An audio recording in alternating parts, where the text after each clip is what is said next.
Assalamualaikum warahmatullahi wabarakatuh. Bismillahirrahmanirrahim. Alhamdulillahi rabbil alamin.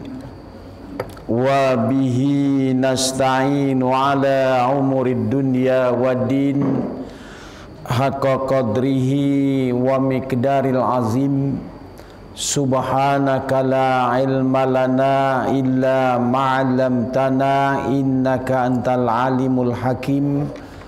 Wala hawla wala quwwata illa billahil aliyil azim. Rabbi zidna ilman warzuqna fahman. Qala Allah Ta'ala fi kitabihil aziz. Ya ayyuhallazina amanu sabiru wa sabiru wa rabitu wattaqullaha la'allakum tuflihun. Shadaqallahul azim. Kepada yang dihormati pengerusi serta barisan ahli jawatan kuasa masjid, yang dihormati Al-Fadil, tuan-tuan imam, tuan-tuan Bilal, bapa-bapa haji, ibu-ibu hajah, bapa-bapa serta ibu-ibu, saudara-saudara, hadirin dan hadirat, muslimin dan muslimat yang dirahmati oleh Allah Subhanahu wa ta'ala. Pertama-tama, marilah kita memuji syukur kehadrat Allah Subhanahu wa ta'ala kerana masih lagi diberi pinjam umur, masih lagi diberi kewarasan oleh Allah. Pada malam Jumaat yang berbahagia ini, kita dapat sama-sama hadir mengimarahkan rumah Allah ini dengan sembahyang fardu maghrib berjamaah, dan alhamdulillah selepas itu kita berada siaran langsung bersama tuan-tuan dan bersama saya di dalam sempena siang tadi 12 Rabiul Awal. Jadi pada malam ni 13 Rabiul Awal sempena majlis sambutan Maulidur Rasul sallallahu alaihi wasallam. Kalau mengikut peraturan atau tata cara sambutan majlis Maulid ini dimulakan dengan selawat Nabi secara khusus. Jadi agaknya lah pada malam ni kita sama-sama bangun dan berselawat sama-sama, dan saya pimpin insya-Allah. Kerana apa? Nak ambil barakah. Kerana apabila kita berselawat Nabi ni, dalam sebuah buku saya baca bahawa roh Nabi akan sampai di dalam majlis selawatan. Jadi insya-Allah, jadi kita mulakan dengan selawat Nabi. Sallallahu ala Muhammad, sallallahu alaihi wasallam, sallallahu ala Muhammad, sallallahu alaihi wasallam.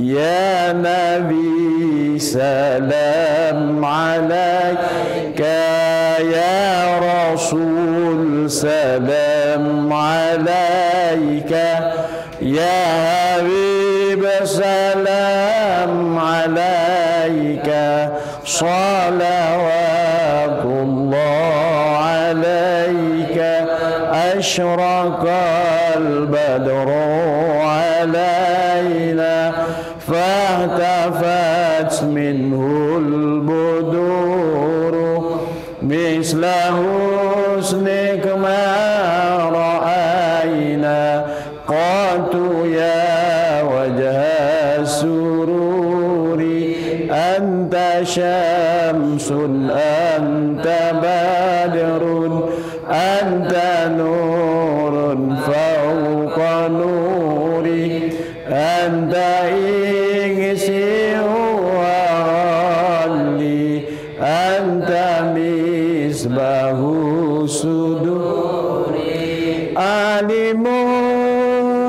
sirri wa afa mustajibu da'wati rabbi irhamna jami'a bi jami'i salihati sallallahu ala Muhammad sallallahu alaihi wasallam sallallahu ala Muhammad sallallahu alaihi wasallam wa salatullah ala Ahmad adatari suturi Ahmadul Hadi Muhammad sahibul wajhil muniri sallallahu ala Muhammad sallallahu alaihi wasallam sallallahu ala Muhammad sallallahu alaihi wasallam Allahumma salli wa sallim wa barik alaihi. Alhamdulillah.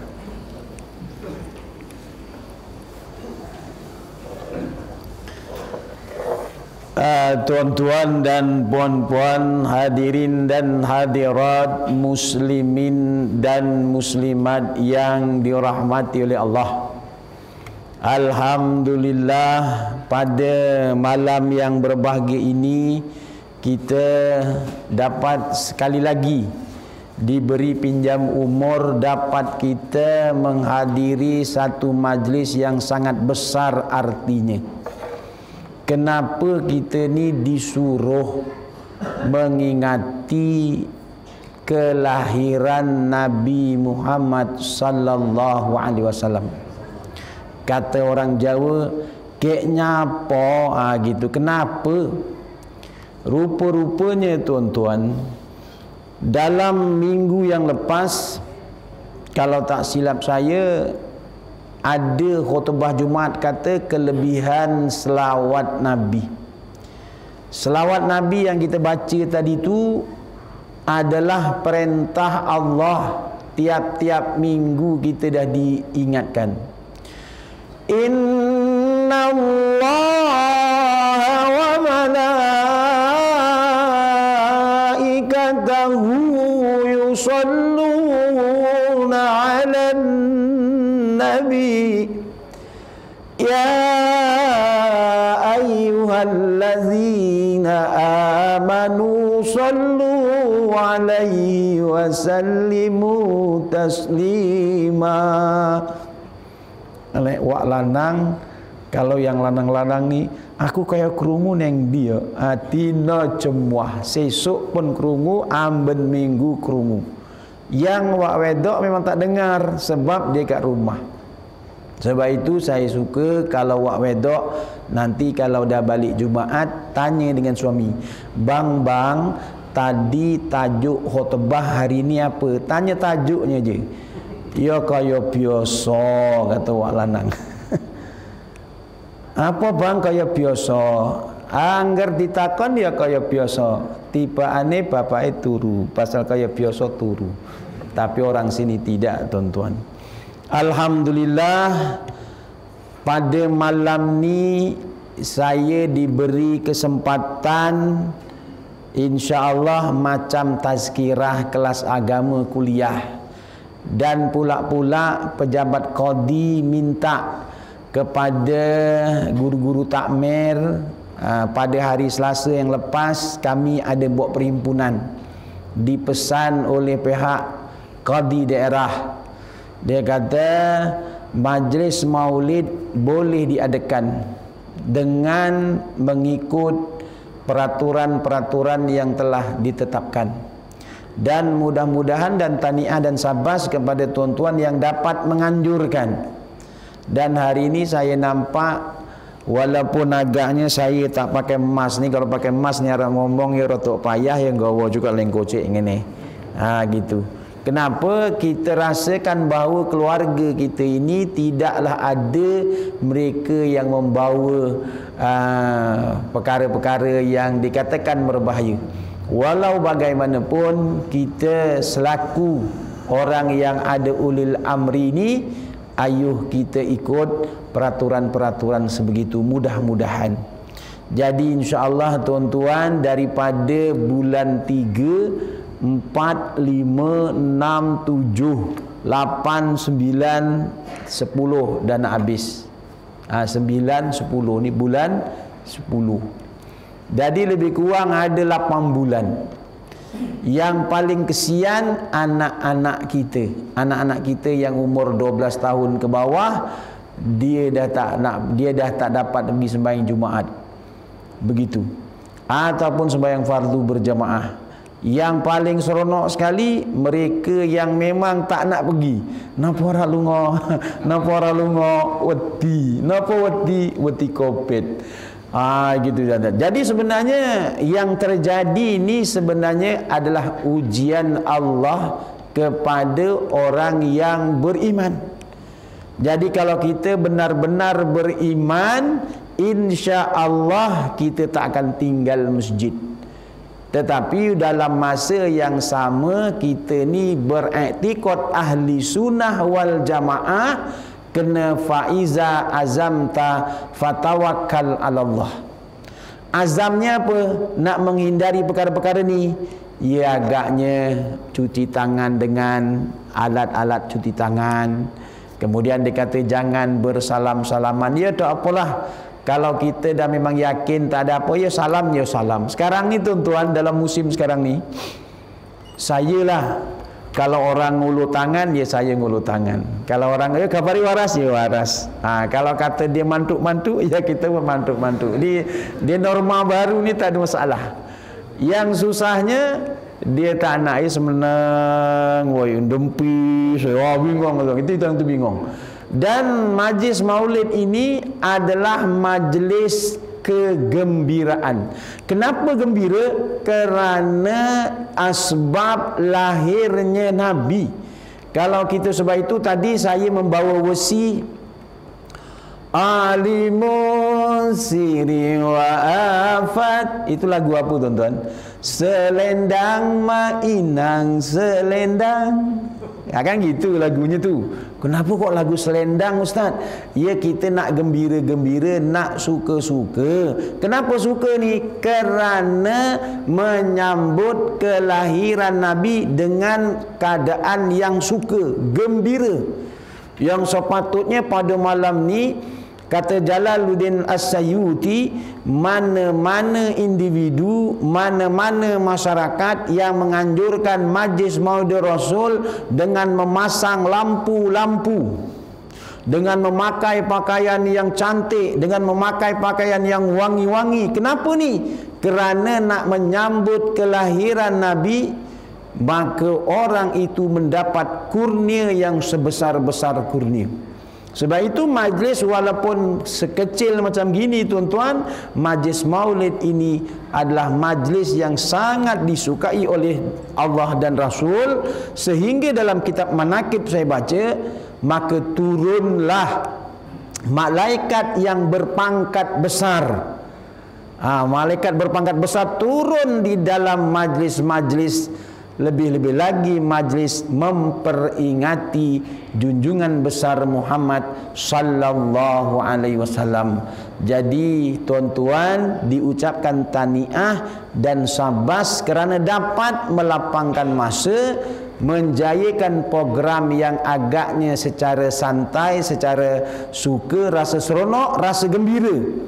Jangan ada di dalam majlis ini kita rasa macam yo, suwi ni ustaz kayak ngomong, ayo. Jangan. Kita suka-suka, santai-santai, kita gembira-gembira. Kenapa tuan-tuan? Apabila lahir saja Nabi, paman dia. Paman tu mana pak saudara Nabi, namanya Abu Lahab. Abu Lahab ni adik beradik dengan bapaknya Nabi, namanya Abdullah. Tapi dia lain ibu. Satu bapa tapi lain ibu. Abu Lahab ini apabila diberitahu bahawa Aminah ibu Nabi, Siti Aminah binti Wahab telah melahirkan seorang bayi lelaki, hamba Abu Lahab ni beritahu, wahai Tuan, anak saudara Tuan ataupun isterinya Abdullah, kerana Abdullah pada masa itu dah meninggal, dah wafat. Kerana Abdullah meninggal, Nabi masih lagi dalam kandungan ibunya, maka apabila Aminah melahirkan sahaja, maka diberitahu oleh Halimatus Sa'diyah ni sebagai hamba Abu Lahab, kata dimerdekakan. Saking sukanya itu.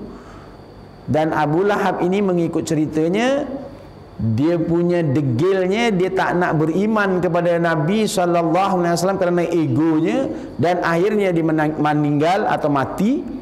Matinya itu ada salah seorang daripadanya bermimpi ke Abu Lahab, wahai Abu Lahab, bagaimana kamu sekarang? Aku sekarang berada di neraka, tapi tiap hari Isnin di jari kananku ini keluar air yang jernih, daripada air itulah aku dapat minum tiap hari Senin, sehingga orang itu melihat ada jari yang lekuk kerana dihisapnya tiap-tiap hari Senin. Nak gambarkan apa tuan-tuan? Abu Lahab yang dia tidak beriman kepada Allah dan Rasul juga dapat barakah Nabi Muhammad. Apatah lagi kita ini adalah orang yang beriman, orang yang cinta dan sayang kepada Nabi Muhammad sallallahu alaihi wasallam. Itu salah satu kenapa kita berada di dalam majlis memperingati sejarah kelahiran Nabi sallallahu alaihi wasallam. Baik. Dalam satu kisah, satu orang yang bernama Sauban. Sauban ni tuan-tuan adalah setiausaha kerja. Setiausaha kerja ni kalau sekarang agaknya dia bawa beg lah, ke mana-mana saja Nabi ada, dia ada, ngikut kentil lah ya.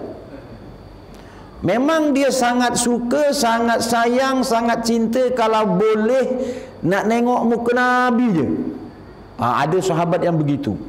Saking cinta, saking sayangnya Sauban kepada Nabi ni, sampai satu ketika dia nak tidur malam tak boleh tidur. Golek sana, golek sini, memikirkan, ya Allah, aku terpaksalah berpisah dengan Nabi waktu malam, sehingga tak boleh tidur. Mikirkan ni, nanti kalau aku masuk surga, surga aku sudah barang tentulah tak sama dengan Nabi. Apatah lagi kok aku masuk dalam neraka, agaknya lagi susah.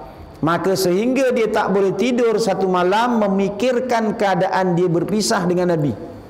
Sehingga apabila waktu subuh, Sauban pun pergilah waktu subuh. Waktu subuh kalau saya percaya dekat sini ni tengok sejadah susun ni memang penuh waktu subuh. Agaknya oh gitu. Pasal subuh kan Pak Bilal dah tarhim. Dah mekik-mekik pagi-pagi. Ya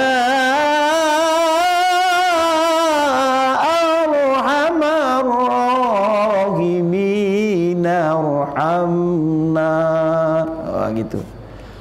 Wa'afina wa'fu anna wa'ala ta'atika wa syukrika inna. Wah pak tangi pak, tangi kai Pak Bilal wis pengok-pengok kai. Takkan orang tarhim dia ya marah ya tak bangun tuan-tuan. Dia mesti lagunya tu lagu macam itu. Ya hayyu ya qayyum gitu, takkan ya hayyu qayyum. Awak tak nak bangun. Dia tak nak bangun. Goyang-goyang, bang, bangun bang. Goyang-goyang-goyang. Kekuatan goyang sing langin sing tangi sing lain. Mulane kuwi ora iso tangi. Walali kaya ngono dah ceritane. Sing guyu kae lah kae wonge. Sing guyu kuat kae lah sing wonge. Ada pengalaman je ya. Abu. Kalau goyang tu tempat lain lah, jangan tempat situ. Bang, bangun bang, ni dah subuh ni. Pergi.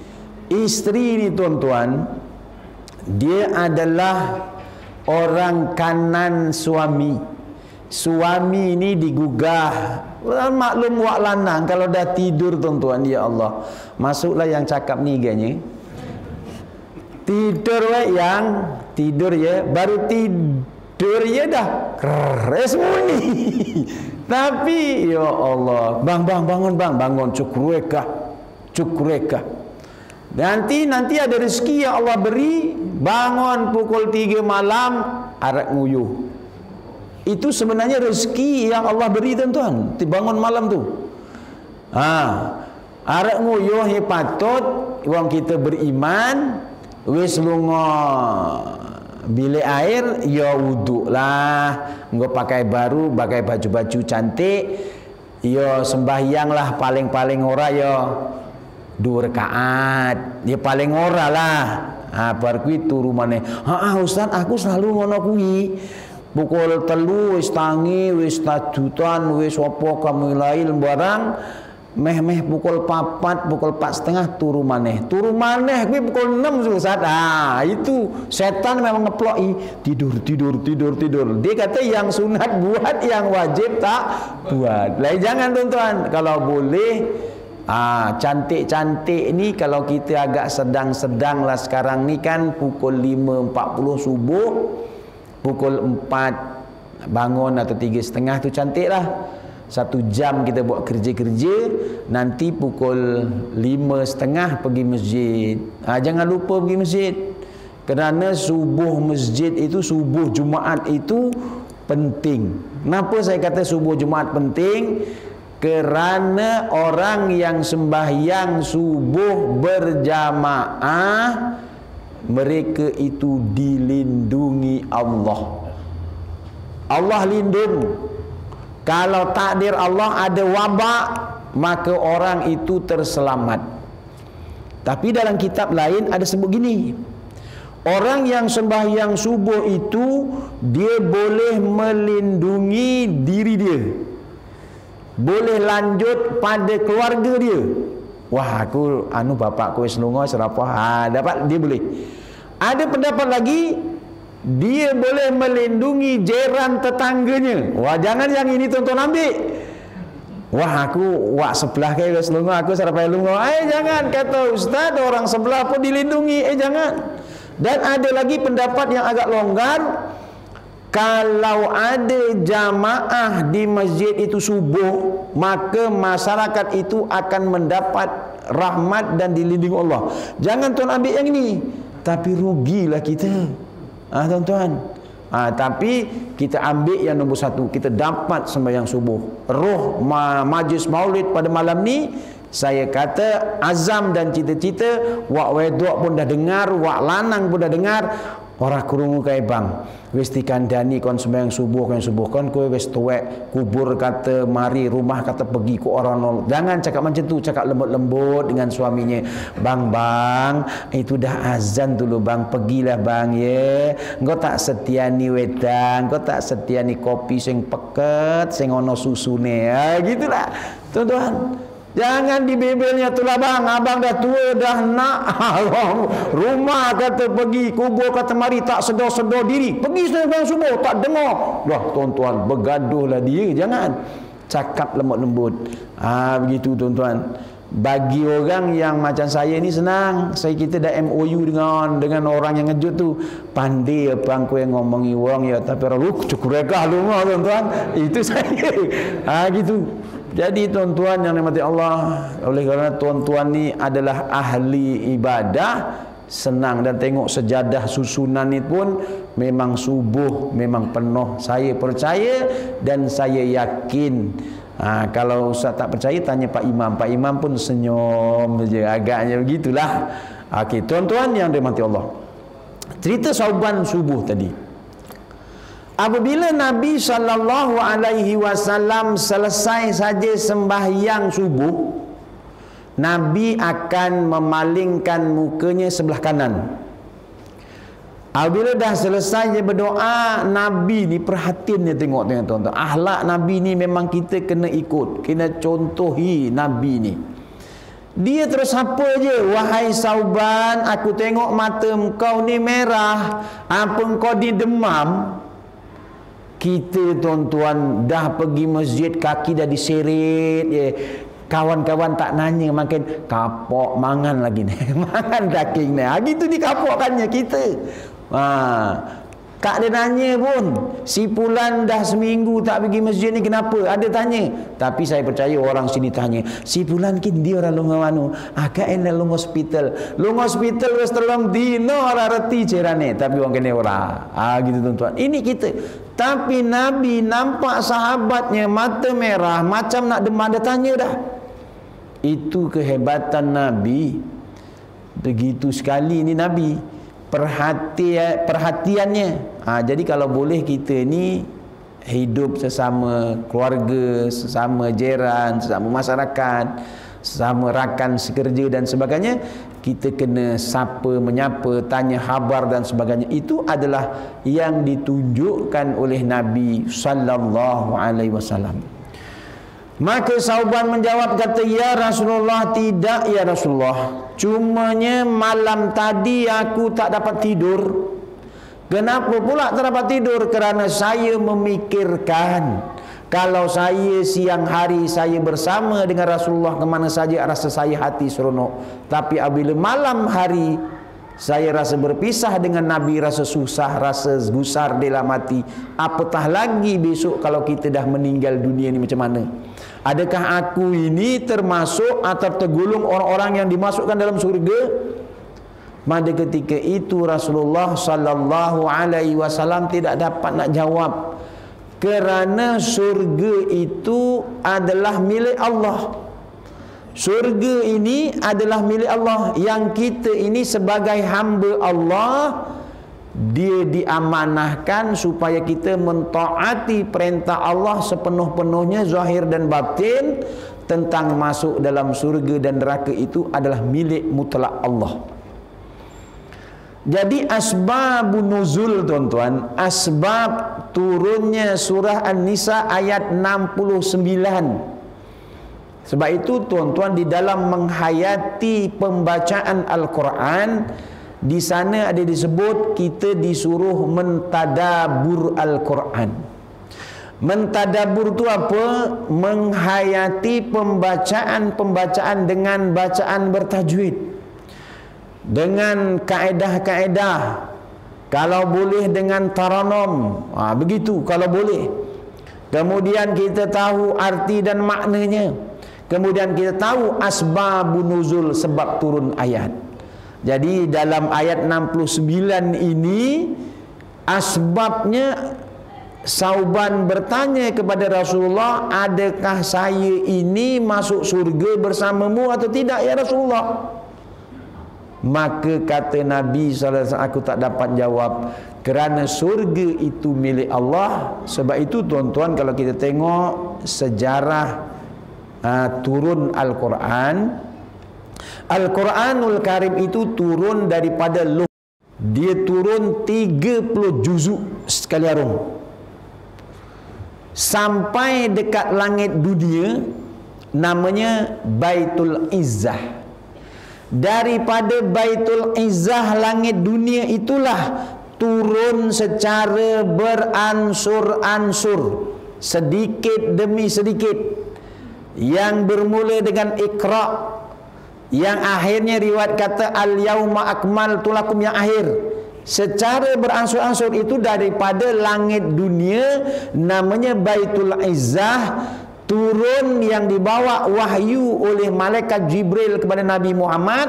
Jadi pada ketika Sauban bertanya itu, turunlah ayat 69 ini dengan berbunyi a'udzubillahi minasyaitonirrajim. Allah menghabarkan melalui malaikat Jibrilnya kepada Nabi Muhammad sallallahu alaihi wasallam, wa may yuti'illaha war rasul, dan sesiapa yang taat kepada Allah dan Rasul. Jadi sesiapa tu maknanya kita manusia dan jin yang taat kepada Allah. Taat kepada Allah ni apa? Taat segala perintahnya, taat segala suruhannya, dan tinggal segala yang dilarangnya. Itu nama taat. Taat kita kepada Allah yang berteraskan rukun Islam, berteraskan rukun iman ini. Dan apabila kita berteraskan rukun iman, yang pertama syahadatu alla ilaha illallah, syahadah. Oleh kerana kita ini merupakan Islam keturunan dan kita ini dah ada syahadah, jadi kita pun laksanakan sembahyang fardu 5 waktu. Sembahyang fardu 5 waktu ni tidak ada kompromi, tidak boleh, mesti laksanakan selagi mana kita ini umat Islam, mengaku diri Islam, dia sembahyang 5 waktu. Dia perginya ke sembahyang, tuan-tuan. Dan yang wak lanang kalau nak lagi afdal sembahyangnya dekat masjid. Itu dia berceritanya tu mesti gitu. Kalau wak wedak di masjid dia boleh, di rumah pun boleh. Biarkanlah, kata Nabi, kalau orang perempuan itu nak pergi masjid selagi mana tidak ada fitnah. Begitu. Tapi bagi wak lanang, dia dihukumkan fardu kifayah. Fardu kifayah ni maknanya kena pergi sembahyang jemaah. Dan tapi saya percaya sini memang tiap waktu. Begitu. Dan apabila dengar azan, sebab itu tuan, bagi mereka yang ala ustaz takkan aku kerja neneng paret rojo kan orang balik rene, ya pergilah masjid di sana atau jemaah di sana. Begitu. Bagi mereka yang ada di kampung sini, ia diimarahkannya. Sebab itu bukan senang, tuan-tuan, nak dapat jemaah. Bersaksikanlah seorang laki-laki itu apabila dia pergi ke masjid sembahyang berjamaah, dia itu adalah benar-benar beriman. Begitu. Jadi agaknya sudah isyak, kita bagi laluan isyak, insya-Allah. Kita berhentikan seketika, jangan ke mana-mana. Gitu. Gitulah. Alhamdulillah.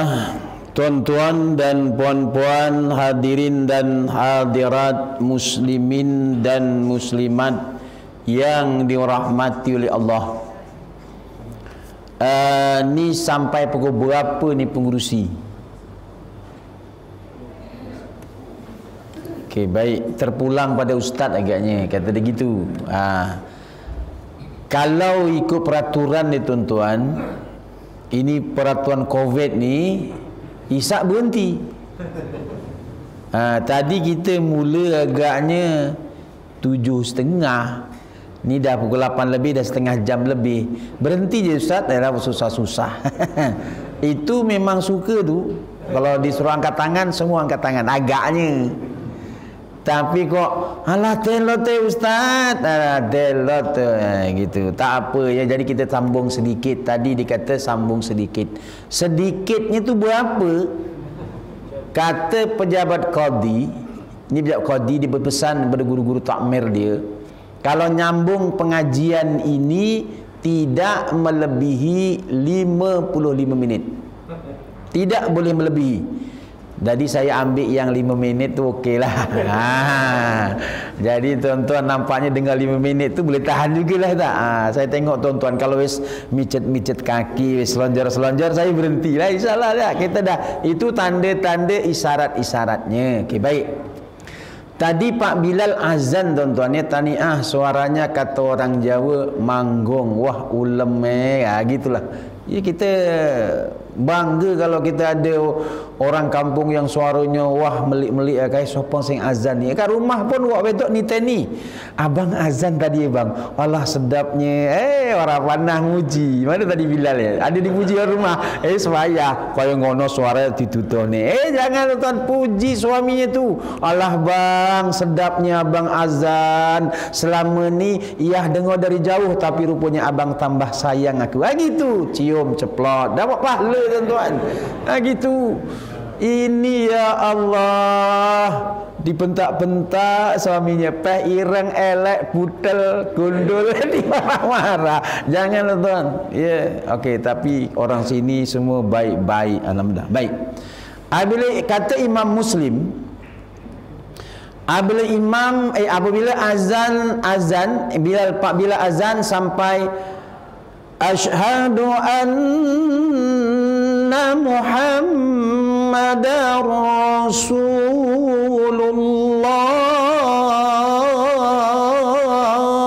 Contoh. Kita pun jawabnya apa? Asyhadu anna Muhammadar Rasulullah. Itu dulu, gini yang kita selalu dengar macam gitu kan. Tapi rupa-rupa kata Imam Muslim, dia suruh jawab asyhadu anna Muhammadar Rasulullah. Kita sebut wa ana la ilaha illallah wa ana Muhammadar Rasulullah raditu billahi rabbah wa bi Muhammad nabiyya wa rasula wa bil islami dina.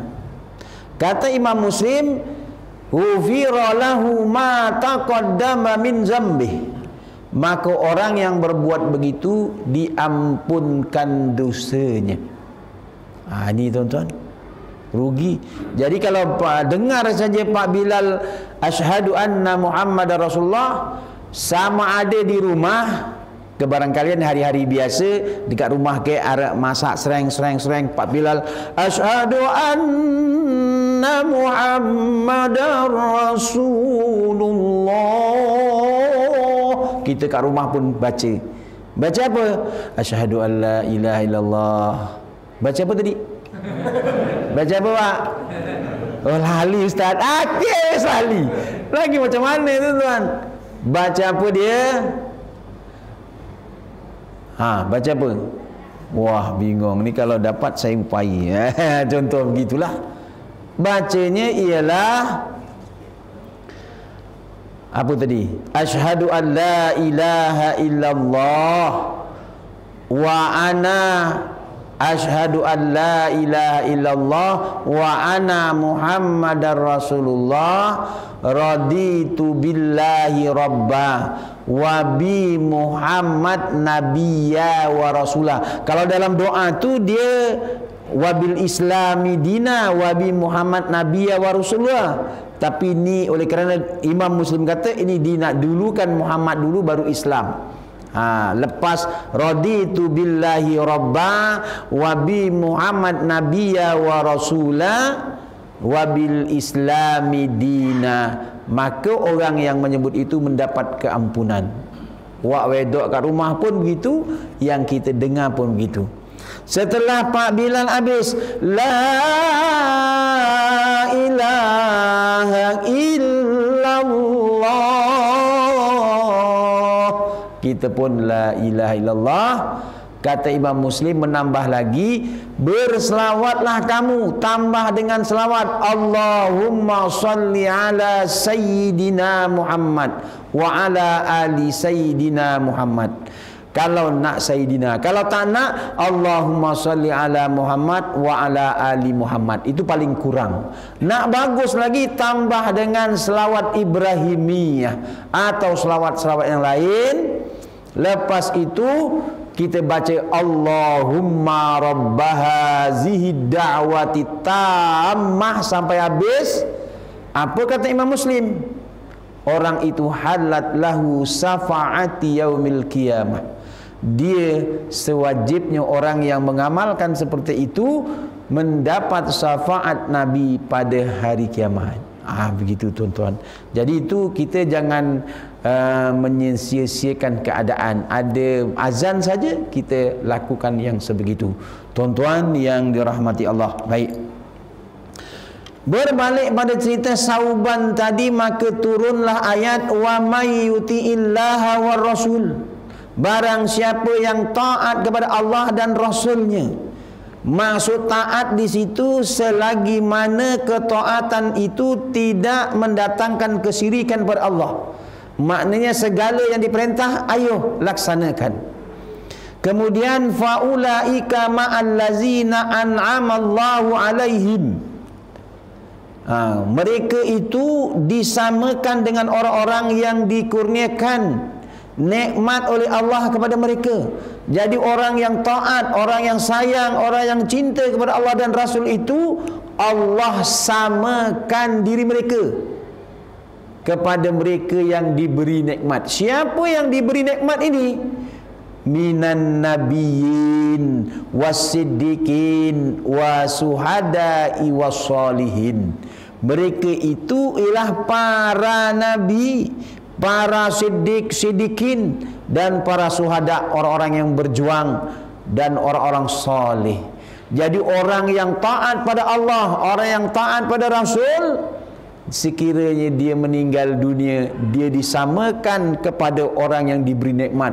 Kalau tidak para nabi, orang siddiqin. Kalau tak orang siddiqin, suhada. Kalau tak suhada, orang soleh dan solihin. Dan mereka ini wahasuna ulaika rafiqa. Betapa eloknya mereka itu menjadi teman-teman rapat mereka. Kat mana ni? Dekat dalam surga Allah Subhanahu wa taala.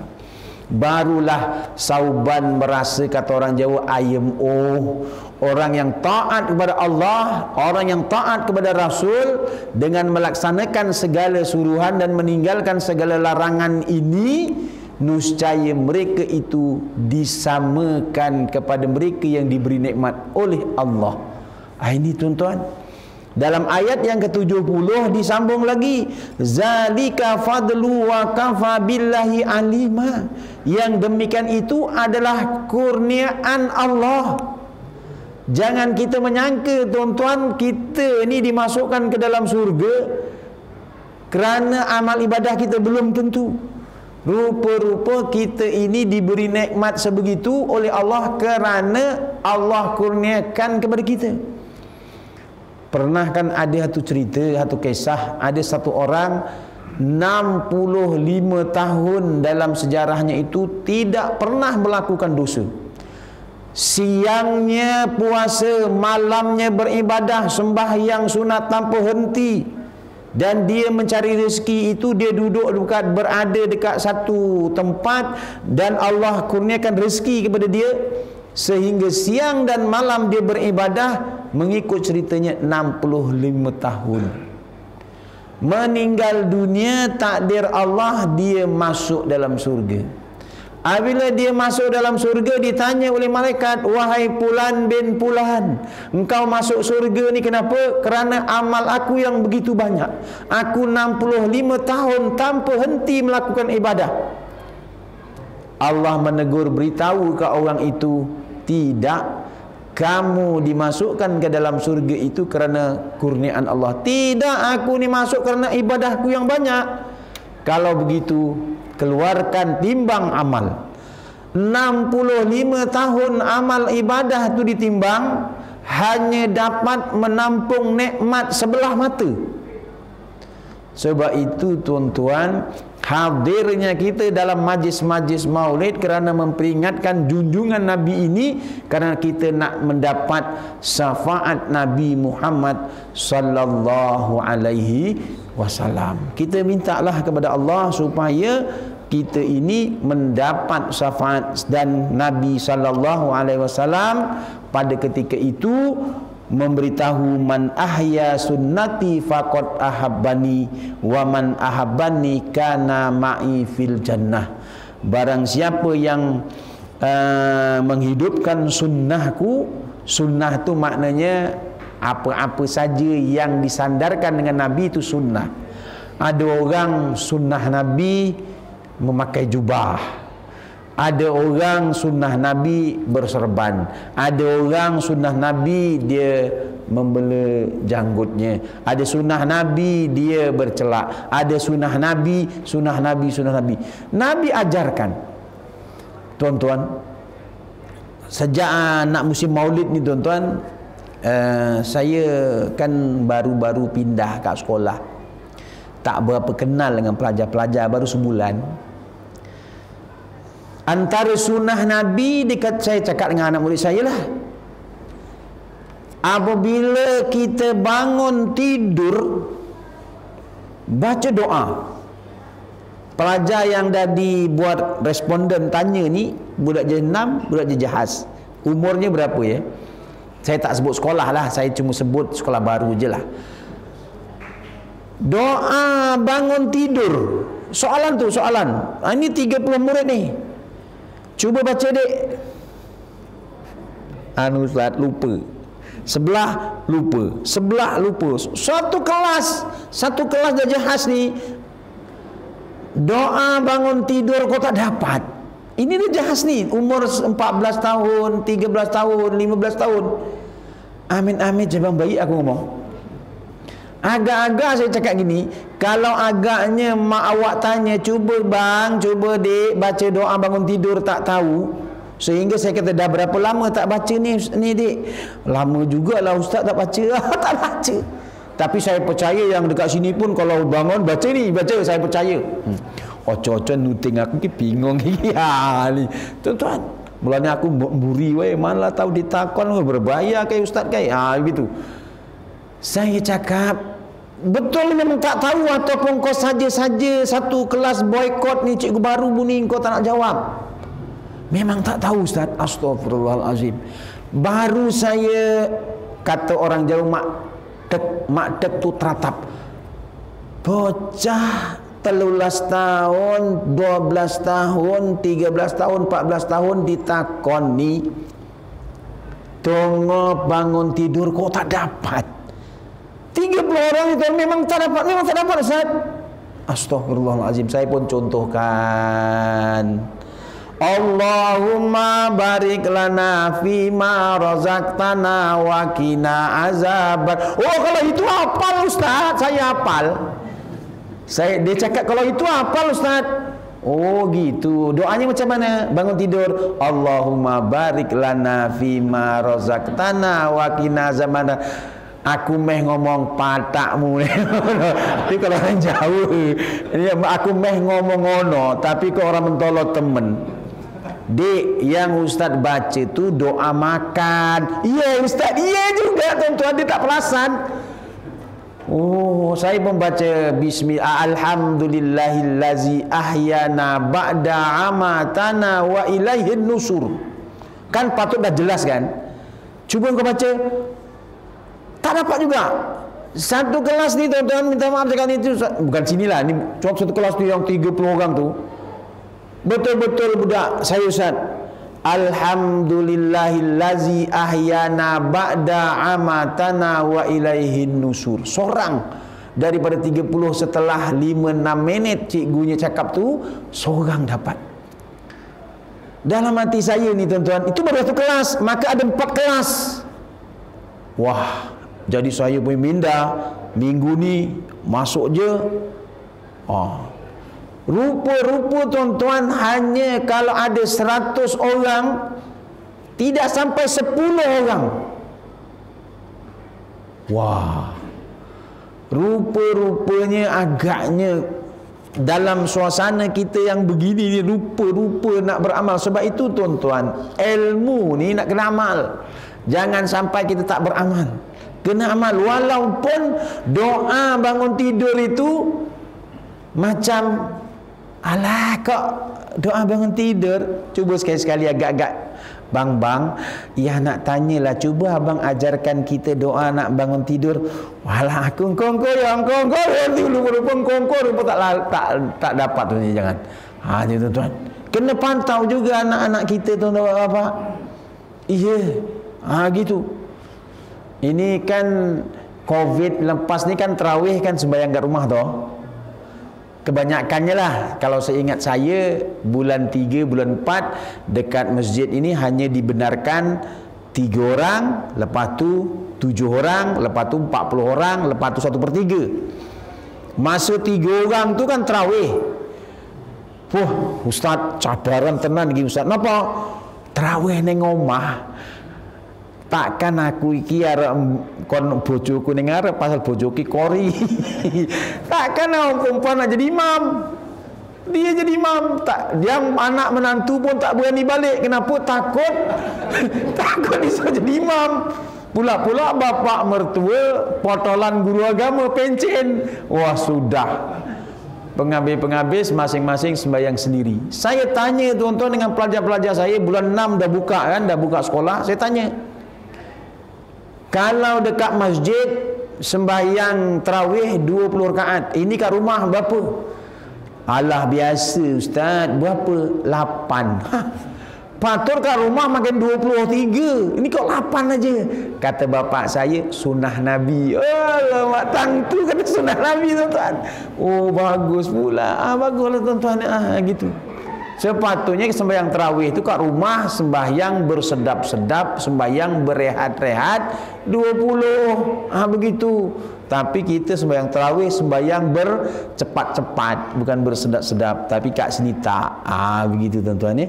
Jadi barang siapa yang menghidupkan sunnahku, maka sesungguhnya dia telah menyintaiku, menyintai Nabi. Dan barang siapa yang menyintaiku, niscaya dia berada dalam surga bersamaku, kata Nabi sallallahu alaihi wasallam. Jadi tuan-tuan, untuk akhirnya lah tuan-tuan ya, untuk akhirnya, ini dah nak akhir ke? Kau dah sekejap ni Ustaz, dah 8:30 ni. Pukul berapa ni sebenarnya ni nak berhenti? Kalau kata pukul 9, saya berhenti pukul 9. Ni kalau kata pukul 10, ya tuan-tuan teruskanlah gitu ya tak? Okey. Untuk akhirnya tuan-tuan ya, rumah nak dapat rahmat Allah. Rumah kita ni kalau boleh jadi rumah yang mendapat rahmat Allah. Yang pertama, jangan lupa antara satu dengan lain kita beri salam. Nak masuk rumah pun beri salam. Nak keluar rumah pun beri salam. Jangan lupa. Kerana apa? Memberi salam itu doa. Doa itu penting. Ngada-ngada abang ni selalu tak beri salam. Ada pula. Assalamualaikum warahmatullahi. Waalaikumsalam. Lah, ngada-ngada bersangatkan siapa? Jangan tuan-tuan. Kena buat. Kenapa? Kerana nak mendapat rahmah. Beri salam. Tu. Kemudian tiap pekerjaan yang baik dimulakan dengan Bismillahirrahmanirrahim. Pesan kat anak-anak, pesan kat keluarga kita sebagai ketua keluarga ni, pesan tanggungjawab. Nak pergi kerja, nak pergi sekolah ni baca apa? Baca bismillah. Keluar rumah jangan sampai tak baca bismillahi tawakkaltu 'ala Allah la haula wala quwwata illa billahil aliyyil azim. Kenapa? Barang siapa yang bersandarkan sebegitu, insya-Allah tidak akan ada mudarat melainkan dengan izin Allah. Amalkan. Ingatkan dengan anak-anak, ingatkan dengan keluarga. Bang, abang nak pergi kerja, nak pergi kebun ya bang. Ya. Dah baca bismillahirrahmanirrahim tu Allah bang. Istrinya ingatkan suaminya. Begitu. Jangan abang, nanti jangan lupa telefon. Dah gede bentak-bentak lagi. Jangan, mesrakan aja. Yang ketiga, jangan lupa Al-Quran taklah dibaca di rumah. Tuan-tuan, saya baca dalam kitab Abrur Asir, rumah ni jangan sampai 3 hari tidak dibacai Al-Quran. Ni kononnya rumah kita. Jangan sampai paling tidak tu maknanya sampai 3 hari. Ni malam Jumaat baca, malam besok tak payah, malam lusa tak payah. Malam Jumaat baca, malam Sabtu tak, malam Ahad tak, malam Senin baca. Itu paling tidak kalau dapat dia hari-hari baca. Kenapa tuan-tuan? Rumah yang tidak dibacai Al-Quran ini tempat tinggalnya syaitan. Dalam kitab Abu Asir itu tuan-tuan, waktu petang, waktu senja, syaitan ni dia yang tak ada rumah, dia akan deler kat kampung, deler gitu dengan keluarga-keluarga dia. Woi kawan-kawan dekat rumah ni tak baca Al-Quran, ayo turun yang kene, turun yang kene. Tuan-tuan, tidurlah dia, tidur bersama-sama kita. Wah tuan-tuan, jangan. Sebab itu baca Al-Quran. Sebab itu kalau kita merujuk dalam hadis 40 yang dikeluarkan oleh Jabatan Agama, hadis yang ketiga kalau tak salah saya, dalam jilid yang pertama, hadis yang ketiga, kelebihan orang yang membaca Al-Quran. Orang yang membaca Al-Quran ini yang pertama dia mendapat sakinah, ketenangan. Yang kedua dia mendapat rahmat Allah. Rahmat tu ialah Allah redha dirinya dan keluarga dan isi rumah itu. Kemudian yang nombor tiga, orang yang rumahnya dibacai Al-Quran ini dia didoakan oleh malaikat. Malaikat doakan, malaikat rahmah. Sebab itu tuan-tuan, saya baca dalam kitab Abu Asir ni, kalau kita sembahyang ni kan imam ghairil maghdubi alaihim waladdallin, bagi dia ambekan tu tak nafas. Amin. Amin itu barang siapa yang mengaminkan bersama-sama imam dalam solat fardu berjemaah, Allah tukarkan oleh alif mim ya nun itu malaikat rahmah keluar daripada mulut. Jangan pula diam aja. Imam dah amin, dia diam aja. Rugi. Kenapa? Kerana tak ditukarkan alif mim ya nun itu kepada malaikat rahmah yang mendoakan orang ini dan keluarganya kalau subuh sampai subuh besok, kalau isyak sampai isyak besok, kalau maghrib sampai maghrib besok. Ini tuan-tuan, jadi itu kelebihan dia. Jadi malaikat doakan orang yang membaca Al-Quran ini kerana mendoakan kerahmatan. Kemudian yang keempat, ini yang seronok tuan-tuan. Orang yang membacakan Al-Quran ini namanya besok kepada orang yang tersenarai, orang-orang yang soleh, tersenarai orang-orang yang baik, orang yang solehah, tersenarai, tak kisahlah senarai nombor berapa juta tu tak tahu, tapi kita tersenarai gitu tuan-tuan. Kita senar, jangankan tidak tuan-tuan, dekat kampung kita inilah tersenarai orang yang mendapat imbuhan. Wah, kalau tak senarai ngamuk tuan-tuan.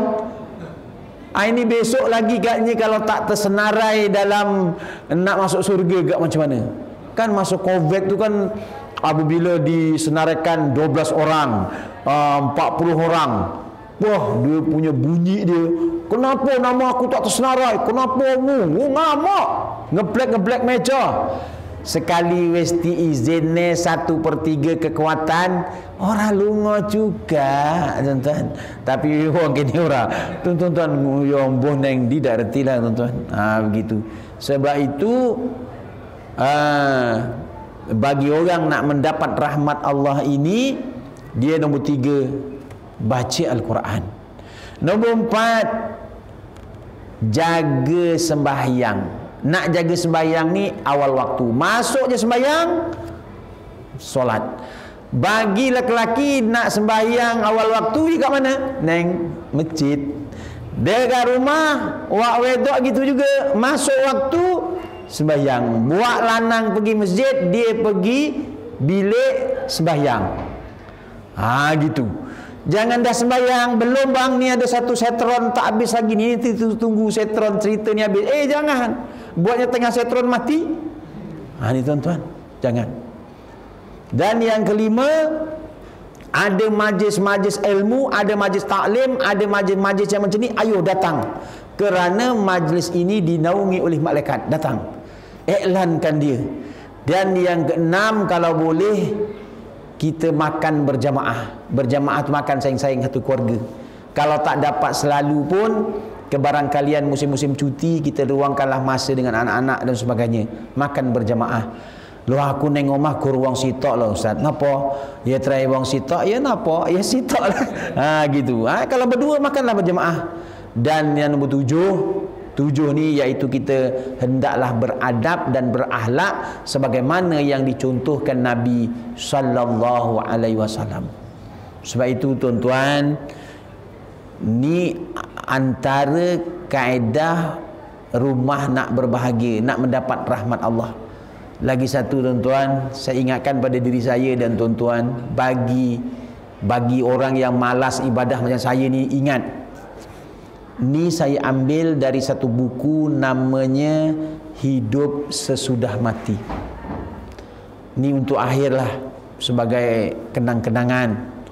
Tuan-tuan, jangan kita menyangka orang yang mati itu mati begitu saja.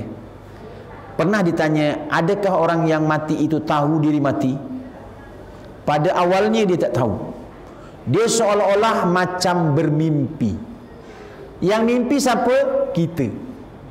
Mimpi, oh aku telah ditangisi, terbujur kaku aku punya badan, ada orang nangis, ada orang yang ada dimandikan, dikapankan, disolatkan, diusung. Ini macam mimpi je. Dia dimasukkan ke liang lahat, dah masuk liang lahat, dah ditutup, dah ditarik benang kainnya, dah dibuka mukanya, dah disembamkan kat tanah. Dia mimpi macam dia mimpi gitulah. Sekali orang yang dekat bawah ni tadi dah tutup, dah naik ke atas, dan orang dah kambus gitu.